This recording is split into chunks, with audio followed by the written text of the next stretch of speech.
अनुराधाताई चव्हाण आणि अतुलजी चव्हाण यांनी मिळून केलेला 250 कोटीचा घोटाळा, मुख्यमंत्री साहेब याची चौकशी तुम्ही कधी करणार?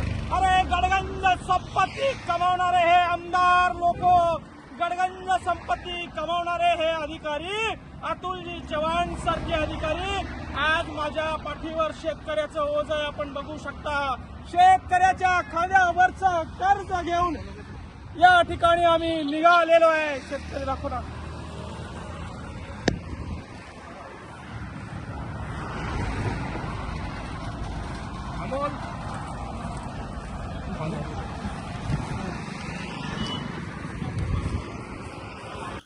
सरपंच मंगेश साबळे हे पुन्हा एकदा आक्रमक झालेले आहेत आणि थेट अशा पद्धतीचं आंदोलन देखील करतात.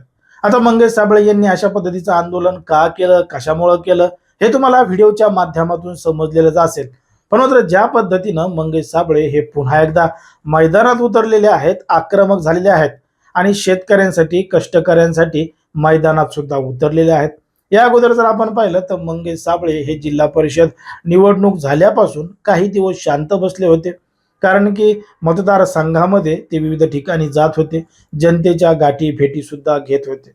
नेमकं परिसरामध्ये काय चालू आहे, कशा पद्धतीची परिस्थिती आहे हा सगळा आढावा घेत होते. तेव्हा त्यांना काही गोष्टी जाणवल्या की मतदारसंघामध्ये आणि आजूबाजूच्या परिसरामध्ये जो अवकाळी पाऊस आला, या अवकाळी पावसामुळं अनेक शेतकऱ्यांचं नुकसान झालं आणि या नुकसानामध्ये काही जणांचे गहू झोपी गेले, गव्हाचं नुकसान झालं, इतर शेतपिकांचं नुकसान झालं. त्याचे जेव्हा पंचनामे स्थानिक अधिकाऱ्यांकडून केले जात होते, आमदाराकडून केले जात होते, तेव्हा त्यावेळी फक्त जे जे आमदाराच्या जवळचे कार्यकर्ते आहेत त्यांच्याच शेतामध्ये जाऊन फक्त फोटो काढण्याचं काम सुरू होतं, असं देखील मंगेश साबळे यांनी या अगोदर सांगितलं होतं.